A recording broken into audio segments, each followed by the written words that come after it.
Hi guys, Paul from PABrewNews. Got a beer here from the New Trail Brewing Company from Williamsport, Pennsylvania, across the street to the Newberry-Jaysburg area. So it's not in Williamsport, it's on the other side. Not South Williamsport, just more west. So, Reach Road area. If you're familiar with the area, go check out New Trail Brewing Company. They definitely do a lot of great stuff. This is their Frost Hazy IPA. I did see this there when I was picking up all the other beer, but people, me not like people, me get beer, me leave, that kind of deal. So I picked it up when it came to Bloom Brew. So it's over in Bloomsburg, Pennsylvania on Route 11 outside of Bloomsburg near the Giant Plaza. Please do check out Bloom Brew. They have tons of crazy good stuff they get in. So we're going to try to label this out into the New Trail glass. Side pour. Hashtag proper glassware, Joe. Throw that in there. And of course, it's haze for days. As you should expect, up to light. Absolute haze for days. Beautiful sherbet lemon color. Big, beautiful white head. Wafting it around in the New Trail Brewing glass. New Trail Brewing's glass. Nice little alcohol like sticking, a little bit of lacing sticking.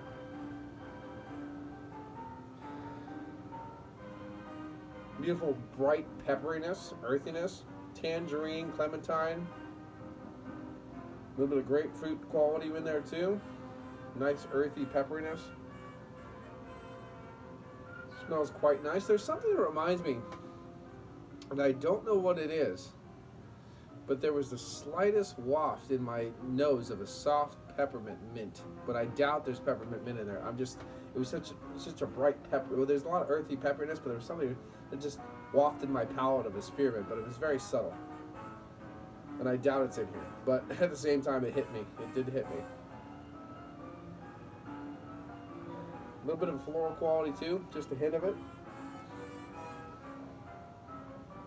Very nice. Let's get into it. Cheers.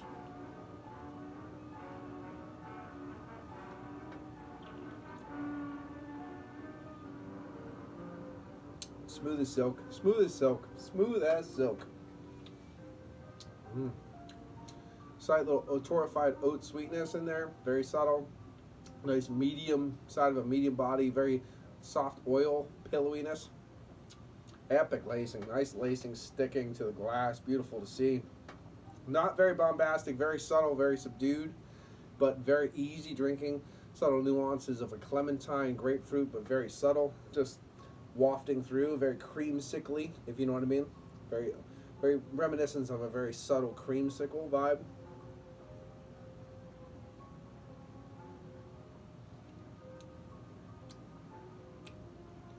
Very approachable, but very nuanced. Unfortunately, it's a little bit lackluster. It's very beautiful, but very subtle. Very subtle. Unfortunately, I would love all these flavors to be very, very high and bombastic and shouty. Power! That kind of thing, you know, those beautiful Clarkson kind of esque vibes.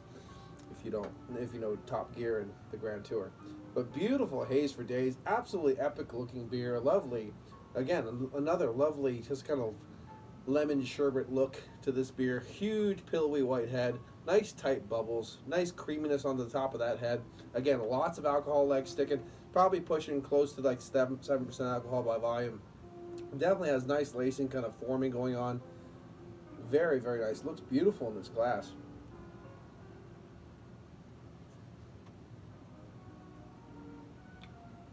The only thing I can say is it's very, very nice. Excuse me. There's a hint of something that reminds me of a creamsicle, an orange creamsicle, which is just delicious. But the problem is it's so subtly nuanced. It's very crushable, it's drinkable, it's approachable. People would like this. There's no bitterness whatsoever. If you know people that like the orange cream sodas, stuff like that, they're trying to get into IPAs, you throw them this, they're going to crush this thing. They're going to love this thing. It's not setting them up. You're setting them up for failure, because this is definitely not an IPA that you would like. You give them Todd the Axeman, or you give them Stones and Joy Bice, those kind of things, they're going to get like, what the fuck? Because those are abrasive, beautiful beers, big IPAs. This one is approachable, it's smooth, zero bitterness, lovely little bit of a tangerine almost a rind of an orange in there as well. Soft grapefruit, but very, very subtle. Very, very subtle. Beautiful, but subtle. I'm trying to definitely show the fact that this is nice, but subtle. I mean, it is subtle.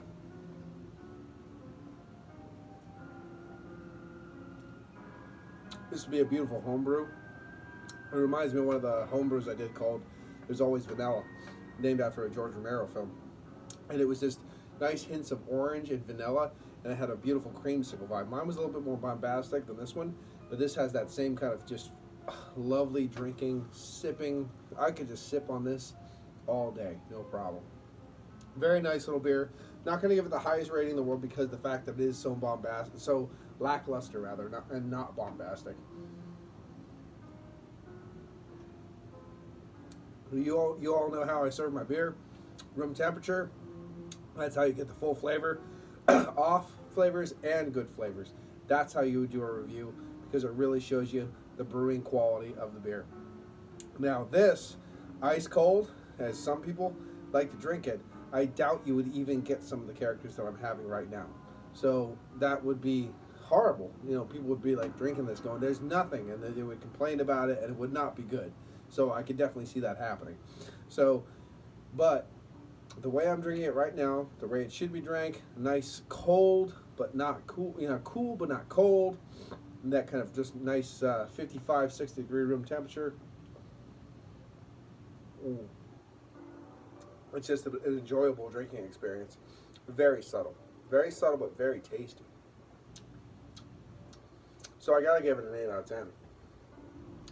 Because it is on par, solid for a hazy IPA, but that subtle nuance of the sweetness, mixing with that subtle nuance of those beautiful orange rind, kind of clementine vibes, giving it a perfect kind of orange creamsicle vibe. I gotta give it that 8. I gotta bump it up to that 8 level because it is tasty. Again, if you drank this too cold, I don't know if you'd be able to pinpoint those flavors like I am, but it is a tasty brew. So, oh God, if this was amped up, you know, popped up to the next level, I might be like, if this was a DIPA, a little bit more alcohol by volume, a little bit more body, a little bit more sweetness and orange clementine vibes, I might be having a moment here. I might be having a crisis on camera, if you know what I mean. Ooh! So they have building blocks here. Building blocks for an epic beer. So hopefully at some point in time they would watch this review. I don't think they watch any of my reviews after I reviewed all their Moonlit ones, because I think they're kind of pissed. But I don't know, because I lost a lot of subscribers there really quick. So maybe they don't like constructive criticism. But excuse me. If you if they made like a double frosted IPA, and just took that to the next level, it would be like a 9.5. It would be really good. But right now, because of how subtle it is, I'm just going to throw it into the 8 category. There's a little bit of a burp there I just had that gave me the slightest rind of a cucumber, which I got one time out of their, was it Raindrop? It was a Raindrop, I put something like that, where it was just nothing like burping cucumbers. I didn't even post a review because I don't know what the fuck happened with that beer. That was I don't even know if that review got posted, because it was just pure cucumber the whole time. Not very nice. There was a little burp of that in there. I'll mention that because it just happened, because you have to give honest reviews here. But I'm going to hover between the 7.5 and 8 category with this one. It's still a nice beer. Even that little bit of cucumber, I like actually cucumber, so it wasn't an offensive burp. I just had a little bit of cucumber in that burp.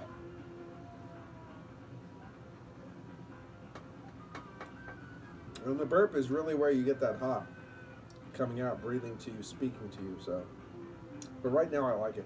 8 out of 10. This has been Paul from PABrewNews, and cheers.